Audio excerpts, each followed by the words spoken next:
குடும்பம் தான் முதல் மதரசா, குடும்பம் தான் முதல் பள்ளிக்கூடம், குடும்பம் தான் முதல் கல்வி கூடம்.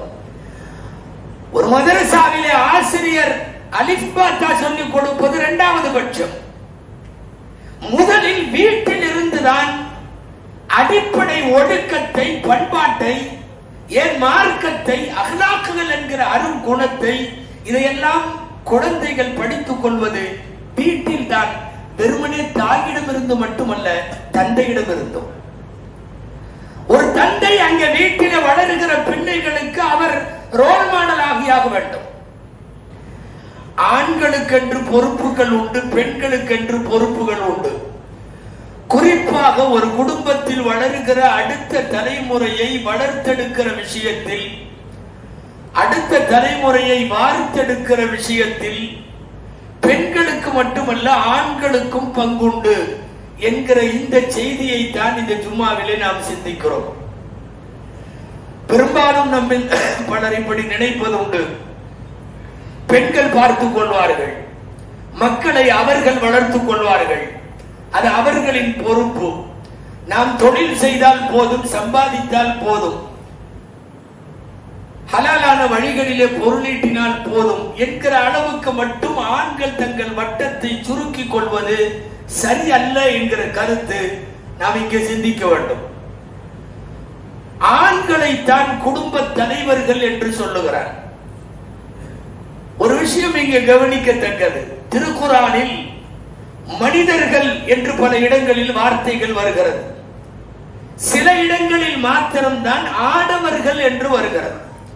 ஆண்கள் என்கிற பதப்பிரயோகத்தை அல்லாஹ் பயன்படுத்துகிறார். ஆண்கள் என்கிற சொல் எங்கெல்லாம் குர்ஆனிலே பயன்படுத்தப்படுகிறது என்று பார்த்தால், ஒன்று, ரசூல்மார்களை நாம் ஆண்களிலிருந்து அனுப்பினோம் என்கிறான். பெண்களில் நபிமார்கள் இல்லை, பெண்களில் ரசூல்மார்கள் இல்லை. பள்ளிவாசல்களில் யார் இருப்பார்கள், அங்கு என்ன நடக்கும் என்று பள்ளிவாசல்களை பற்றி பேசுகிற திருக்குர்ஆனுடைய வசனம் இப்படி வருகிறது. ரிஜாலுல்லா துல்ஹீஹிம் திஜாரத்து வலா பைஉன் அன் திக்ரில்லாஹ். பள்ளிவாசலில் ஆண்கள் இருப்பார்கள் என்று ஆடவர்களுக்கான சொல்லை சொல்லுகிறார்.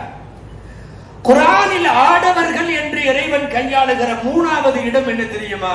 அர்-ரிஜாலு கவ்வாமூன அலன் நிசா. மனைவிகள் மீது கணவன்மார்கள், ஆண்கள் நிர்வாகிகள் என்கிறார். ஒரு குடும்பத்தினுடைய நிர்வாகம் என்பது பெண் அல்ல. வீட்டு அமைப்பு, வீட்டு நிர்வாகம், அதை பெண் பார்த்துக் கொள்வாள் என்பது வேறு. தத்பீருல் மனாசில் என்று சொல்வார்கள், வீட்டு நிர்வாகம். ஆனால் குடும்ப தலைமை யார்? குடும்ப தலைமை ஆடவர்கள். அல்லாஹ்வுக்கு மனிதர்கள் என்கிற வார்த்தையை, மக்கள் என்கிற வார்த்தையை பல நூறு இடங்களில் பயன்படுத்த தெரிந்த அல்லாஹ்வுக்கு இங்கும் மக்கள் என்று சொல்லலாம். நபிமார்களை சொல்லும் இடத்தில் ஆடவர்கள் என்கிறான், பள்ளிவாசல்களை பேசுகிற இடத்தில் ஆடவர்கள் என்கிறான். குடும்பத்தின் தலைமை பொறுப்பு யார் என்று பேசுகிற போது ஆடவர்கள் என்கிறார். எனவே ஒரு குடும்பத்தை உருவாக்குவதில் ஆண்களாகிய நமக்கும் பெரும் பங்கு உண்டு. ஒரு தந்தை அங்கே வீட்டில் வளருகிற பிள்ளைகளுக்கு அவர் ரோல் மாடல் ஆகியாக வேண்டும். ஒரு ஹதீஸ் ஒன்று இங்கே நம் சிந்தனைக்குரியது, சஹீஹுல் புகாரி. இங்கே கவனிக்க வேண்டும், வீட்டிலே நஃபில் தொழுகுவது என்றொரு பாடம் புகாரியில். வீடுகளில் நஃபில் தொழுகுவது, உபரியான சுன்னத்தான வணக்க வழிபாடுகளை வீட்டில் நிறைவேற்றுதல் என்கிற தலைப்பிற்கு கீழ் இமாம் புகாரி கொண்டு வருகிற நபிமொழி என்ன தெரியுமா? இத்பான் இப்னு மாலிக் ரலியல்லாஹு அன்ஹு என்றொரு நபித்தோழர். இத்பான் இப்னு மாலிக்.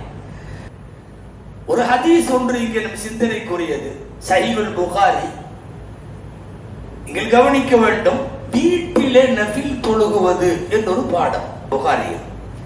வீடுகளில் நஃபில் தொழுகுவது, உபரியான சுன்னத்தான வணக்க வழிபாடுகளை வீட்டில் நிறைவேற்றுதல் என்கிற தலைப்பிற்கு கீழ் இமாம் புகாரி கொண்டு வருகிற நபிமொழி என்ன தெரியுமா?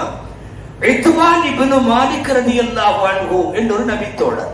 இத்பான் இப்னு மாலிக் பெருமானார் ஸல்லல்லாஹு அலைஹி வஸல்லம் வந்து, எங்கள் வீட்டுக்கு நீங்கள் வர வேண்டும், நான் புதிய வீடு குடி போகிறேன், அங்கே ஒரு இடத்தை நீங்கள் தொழுது எங்களுக்கு குறிப்பிட்டு தர வேண்டும், தொழுது தர வேண்டும் என்று அழைக்கிறார்.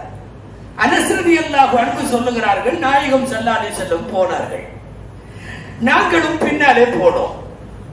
இத்துமானுடைய வீட்டில நுழைந்தவுடன் நபி ஸல்லல்லாஹு அலைஹி வஸல்லம் கேட்டார்கள், எங்க நீங்க இந்த வீட்டில் தொழுகிறதாக இடம் முடிவு செய்திருக்கிறீர்கள் என்று கேட்கிறார்கள். ஐன மக்கானு ஸலாத்திக். அவர் ஒரு இடத்தை, ஒரு மூலையை சொல்லுகிறார். அது வீட்டு பள்ளிவாசலை போன்று வீட்டில இருக்கிற ஒரு தொழுமிடம். அந்த இடத்தை காட்டி இங்கே தான் தொழப் போகிறேன். மீண்டும் அனஸ் ரலியல்லாஹு சொல்லுகிறார்கள், ஃபகாமன் நபியு ஸல்லல்லாஹு அலைஹி வஸல்லம் ஃபஸஃபஃப்னா கல்ஃபஹு.